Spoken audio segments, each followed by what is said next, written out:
আচ্ছা, তনুজ কটিয়ান কে জানেন আপনারা? জানেন না? তবু চলুন বলি।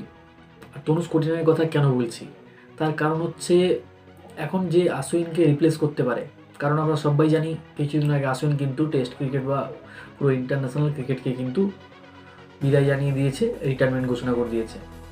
তো তার জায়গায় একজন নতুন প্লেয়ার, যাকে আমরা হয়তো আইপিএল একটা ম্যাচে দেখেছি রাজস্থানের হয়ে খেলতে, Tanush Kotian. Off spin bowler, same আশ্বিনের মতো বল করে। বোলিং হিসাবে তার যদি আমরা দেখি 33টা ম্যাচ খেলেছে, যেখানে কিন্তু 101টা উইকেট নিয়েছে।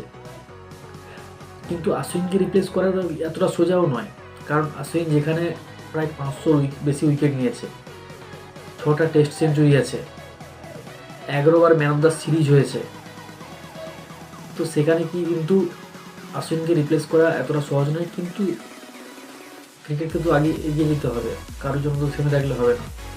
তো তার জন্য কিন্তু বিসিসিআই এমন একজন প্লেয়ারকে নির্বাচন করেছে যে আশ্বিনের পরবর্তী হিসাবে খেলতে যাবে অস্ট্রেলিয়াতে, যে কিন্তু মঙ্গলবার দিন বেরিয়ে যাবে অস্ট্রেলিয়ার জন্য, পৌঁছাবে ঠিক বক্সিং ডে টেস্টের আগের দিন।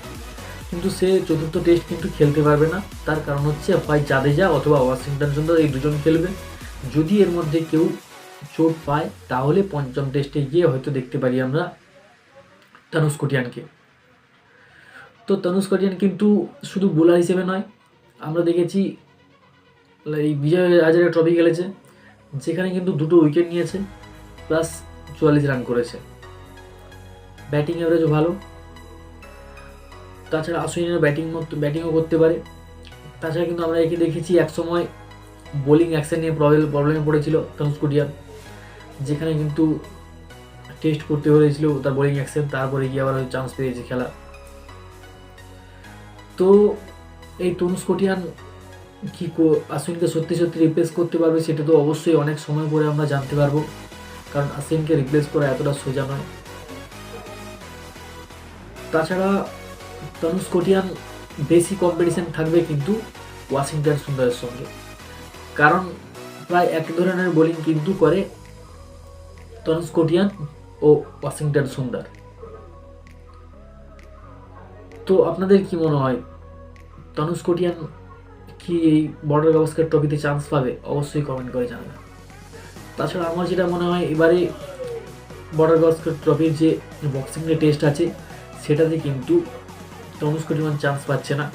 টিম এইভাবেই থাকবে যে প্রথমে জয়সওয়ালের সঙ্গে রাহুল, দ্বিতীয়ত থাকবে শুভমান গিল, তৃতীয় থাকবে বিরাট কোহলি, তারপরে থাকবে রোহিত শর্মা, ঋষভ পন্ত, নীতিশ রেড্ডি, জসপ্রীত বুমরা, রবীন্দ্র জাদেজা, মোহাম্মদ সিরাজ, ওয়াশিংটন সুন্দর,